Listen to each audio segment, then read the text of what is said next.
깊은 산골 마을 새벽 안개가 자욱한 시간. 25 청년 한욱은 우물가에서 물을 깃고 있었습니다. 마을에서 가장 힘센 머슴으로 알려진 한욱이었지만 그보다 더 유명한 것은 어머니 박씨 부인에 대한 지극한 효심이었습니다.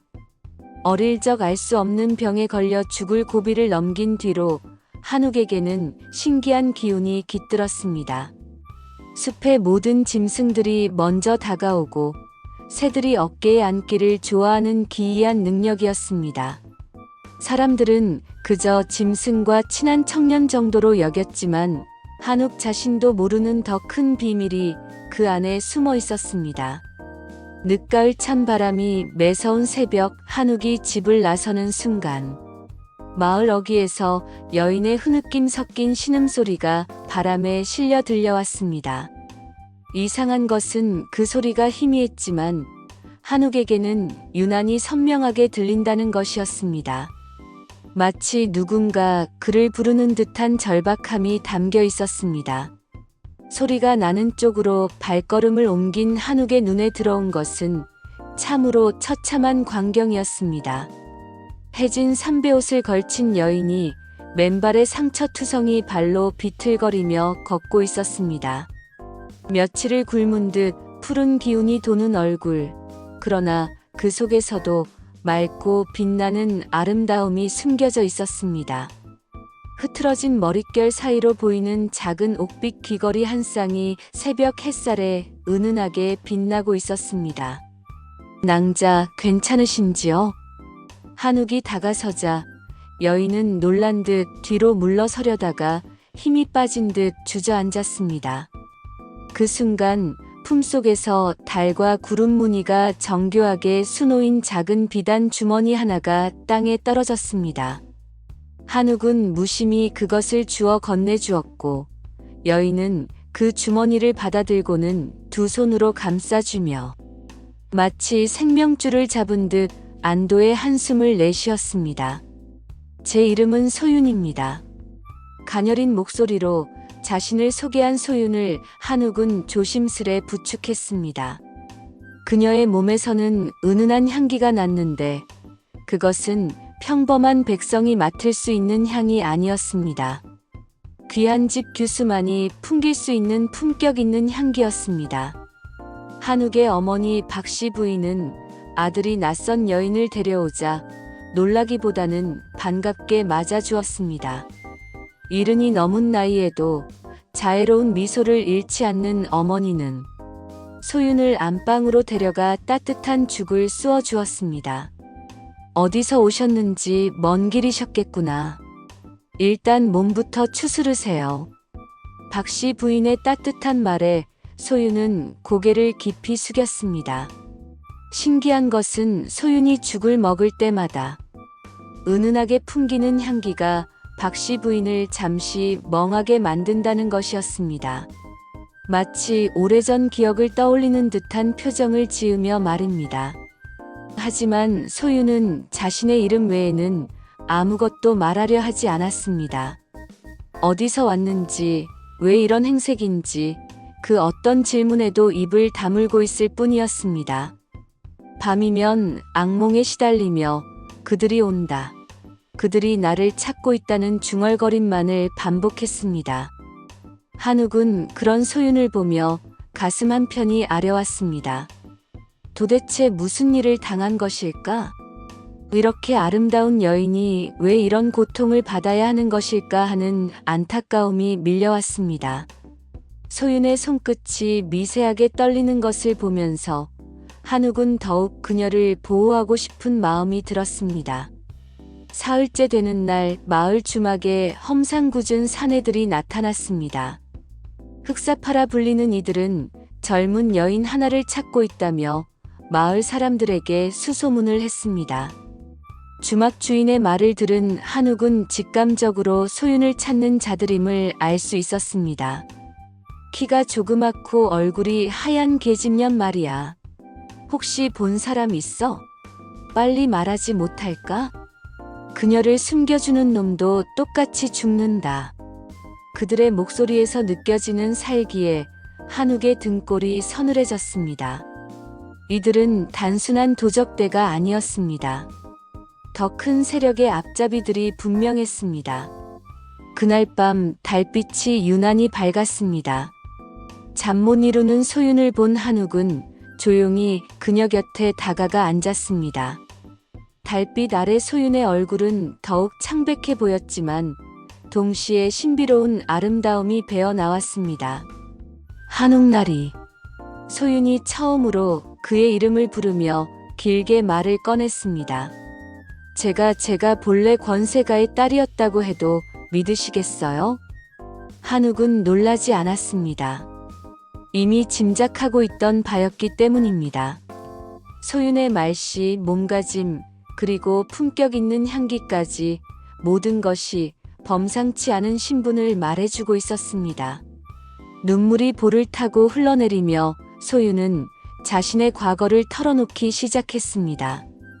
아버지가 역적으로 몰려온 가족이 멸문당할 위기에 처했고 자신만 간신히 도망쳐 나왔다는 것이었습니다. 그녀가 품에 간직한 운패야말로 아버지의 결백을 증명할 유일한 증거라고 했습니다. 이 운패에는 진실이 숨겨져 있어요. 언젠가 아버지의 누명을 벗길 수 있는. 소윤이 비단 주머니에서 운패를 꺼내 달빛에 비추자 신기하게도 그 무늬 사이사이에서 은빛 글자들이 희미하게 드러났습니다. 한욱은 그 광경을 보며 가슴이 뛰기 시작했습니다. 이것은 분명 범상치 않은 물건이었습니다. 소윤아, 내가 도와주겠다. 한욱의 진심 어린 말에 소윤은 처음으로 안도의 표정을 지었습니다. 이 험한 세상에서 자신을 진심으로 걱정해주는 사람이 있다는 것만으로도 큰 위안이 되었습니다. 하지만 평화로운 시간도 잠시, 나흘째 되는 밤에 드디어 흑사파 패거리들이 한욱의 집 앞에 나타났습니다. 거기 있는 계집 내놓아라. 숨겨봤자 소용없다. 우두머리로 보이는 사내의 험악한 목소리가 밤 공기를 갈랐습니다. 한욱은 소윤을 안방 깊숙이 숨기고 홀로 마당으로 나섰습니다. 흑사파 패거리들은 모두 7명. 각자 손에 칼과 몽둥이를 들고 있었습니다. 이 깊은 밤에 무슨 소란이냐? 한욱의 당당한 목소리에 우두머리가 비웃으며 대답했습니다. 건방진 놈 같으니 우리가 찾는 계집이 여기 숨어 있다는 걸 모르는 척하나? 이 집에는 저희 모자 외에는 아무도 없소. 돌아가시오. 한욱의 목소리에는 평소와 다른 기운이 실려 있었습니다. 그리고 그 순간 달빛 아래 한욱의 눈동자가 잠시 황금빛으로 변하는 것을 흑사파 패거리들이 목격했습니다. 이놈이 뭔가 수상하다. 우두머리가 칼을 뽑아들며 소리쳤지만 한욱은 이미 움직이고 있었습니다. 평소에는 상상할 수 없었던 민첩함과 힘으로 그들을 하나씩 제압해 나갔습니다. 마치 산짐승의 본능이 깨어난 듯한 움직임이었습니다. 첫 번째 사내의 칼을 맨손으로 잡아채고 두 번째 사내는 한 주먹에 쓰러뜨렸습니다. 나머지가 달려들었지만 한욱의 손에서 뿜어져 나오는 기이한 힘 앞에서는 아무것도 할 수 없었습니다. 괴물이다. 흑사파 패거리들은 혼비백산하여 도망쳤습니다. 하지만 한욱은 이곳이 더 이상 안전하지 않다는 것을 깨달았습니다. 소윤과 함께 마을을 떠나야 했습니다. 어머니, 잠시 멀리 다녀오겠습니다. 떠나기 전 어머니 박씨 부인은 한욱의 손에 오래된 나무 폐물 하나를 쥐어주었습니다. 이건 내 아비가 남긴 것이다. 언젠가는 쓸 일이 있을 게야. 어머니의 눈에는 알 수 없는 의미심장한 빛이 서려 있었습니다. 한욱은 그 나무 폐물을 받아들며 이상한 기운을 느꼈습니다.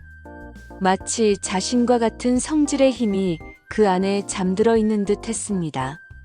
어머니, 이것은 지금은 때가 아니다. 가거라. 박씨 부인의 단호한 말에 한욱은 더 묻지 않았습니다. 소윤과 함께 야음을 틈타 마을을 떠났습니다. 험한 산길이 그들 앞에 펼쳐졌습니다. 맹수의 울음소리가 곳곳에서 들려오고 절벽과 굶주림이 그들을 괴롭혔습니다. 하지만 신기하게도 한욱은 동물들의 움직임과 자연의 소리를 통해 안전한 길을 찾아낼 수 있었습니다. 이틀째 되는 밤, 늑대 무리의 울음소리가 가까이서 들려왔습니다.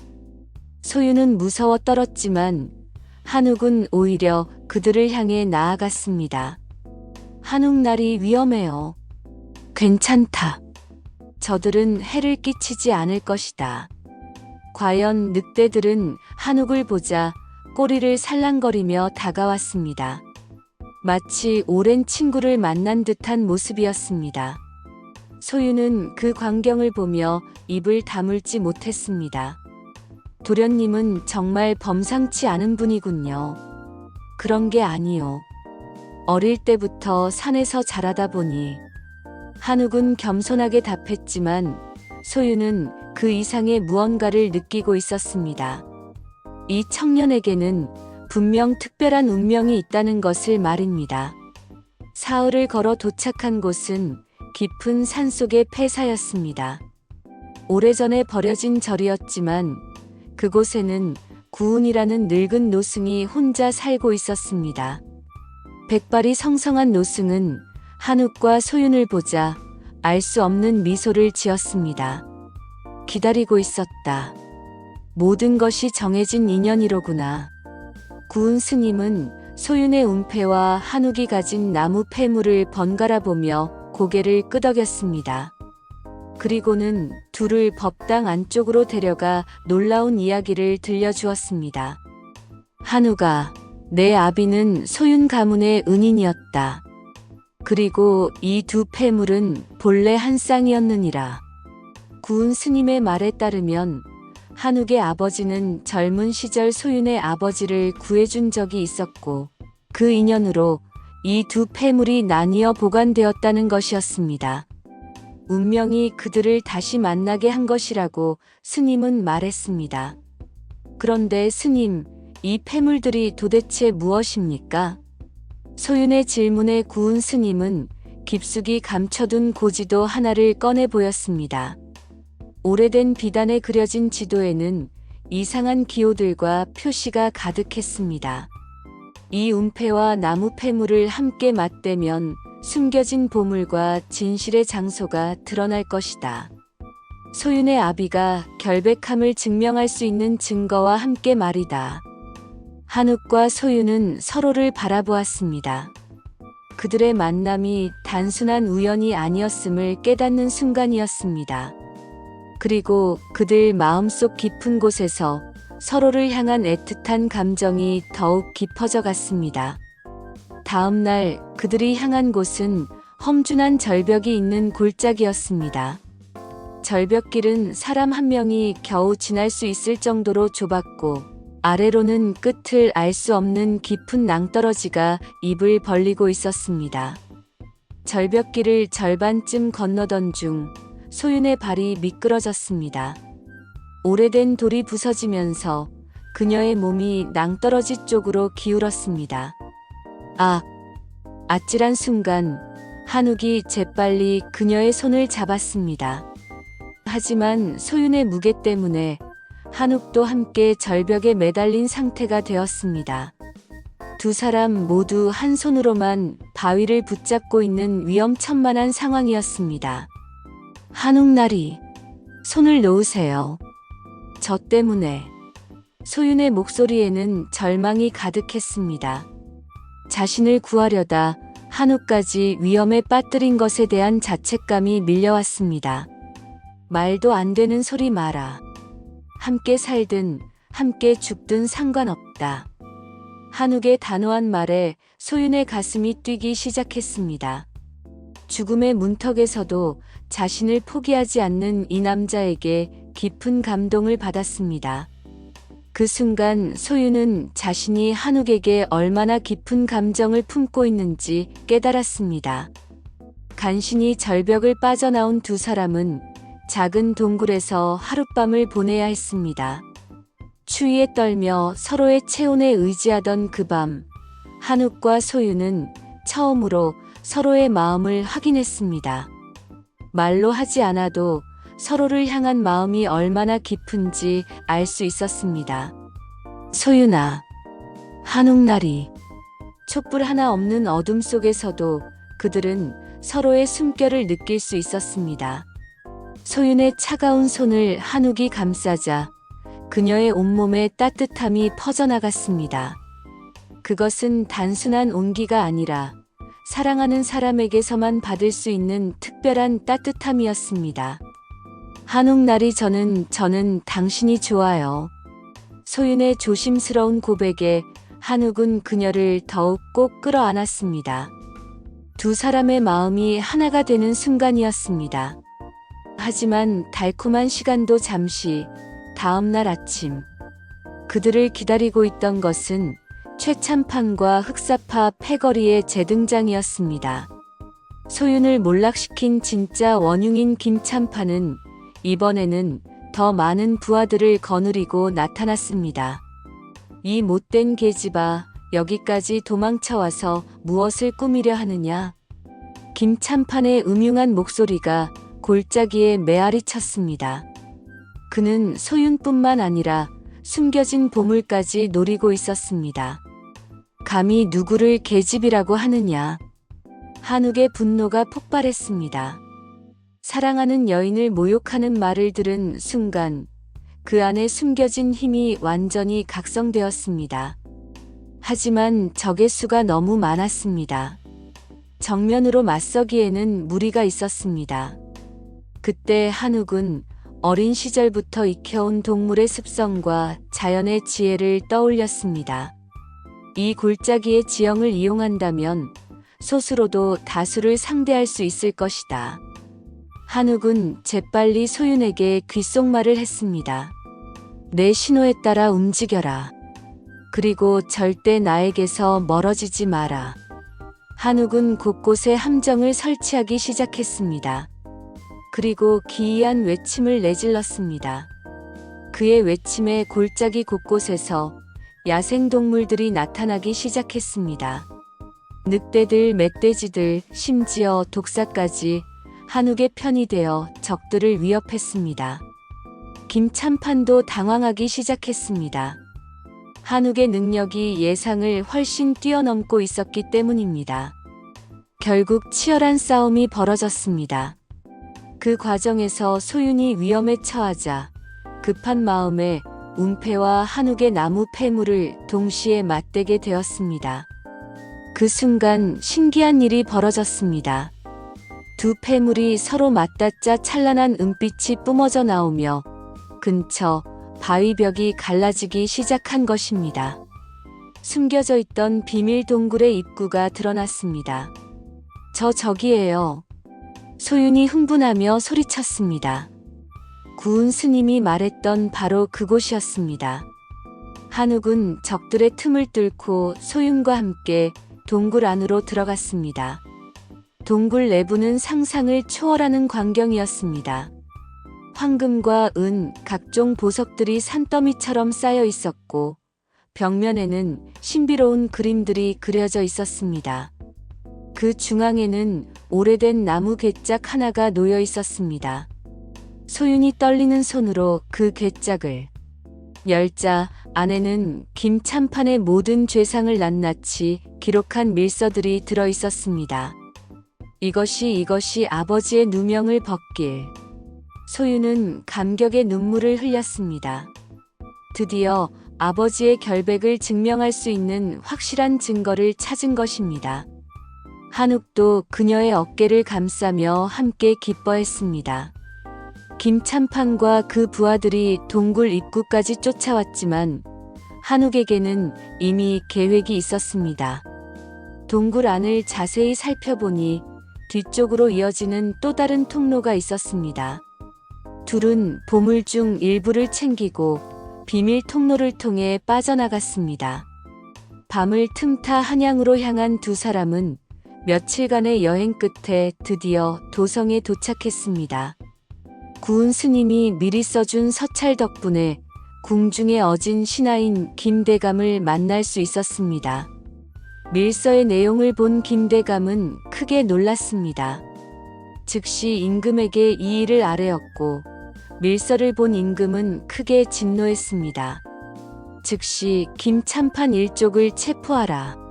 그리고 소윤의 아버지에 대한 모든 혐의를 풀어주어라. 임금의 명에 따라 김참판과 흑사판은 모두 잡혀갔습니다. 소윤의 아버지와 가족들의 명예는 완전히 회복되었고 몰수되었던 재산도 모두 돌려받게 되었습니다. 그뿐만 아니라 임금은 소윤의 고난을 가상히 여겨 후한상을 내렸고 한욱에게도 큰 벼슬을 내리려 했습니다. 소인은 그저 평범한 머슴일 뿐입니다. 큰 벼슬을 감당할 수 없습니다. 한욱의 겸손한 말에 임금은 오히려 더욱 감탄했습니다. 하지만 정작 소윤이 원한 것은 다른 것이었습니다. 임금이 특별히 두 사람의 혼인을 허락해 주자 소윤은 놀라운 결정을 내렸습니다. 전하, 제가 진정 원하는 것은 저 사람과 함께하는 평범한 삶입니다. 모든 양반 신분과 특권을 버리고 한욱과 함께 살고 싶습니다. 소윤의 진심 어린 말에 궁중의 모든 사람들이 감동했습니다. 신분을 초월한 진정한 사랑이었기 때문입니다. 임금도 그들의 진심을 알아보고 흔쾌히 허락했습니다. 그리고 특별히 혼인 비용과 생활에 필요한 것들을 하사했습니다. 한욱과 소윤은 동굴에서 가져온 보물의 일부로 고향 마을로 돌아갔습니다. 마을 사람들은 그들의 귀환을 크게 환영했고 두 사람의 사랑 이야기에 감동했습니다. 한욱의 어머니 박씨 부인도 소윤을 진짜 딸처럼 받아들였습니다. 두 사람은 나머지 보물로 마을에 학당을 세우고 가난한 사람들을 도왔습니다. 또한 흉년이 들 때마다 곡식을 나누어 주어 마을 사람들의 존경을 받았습니다.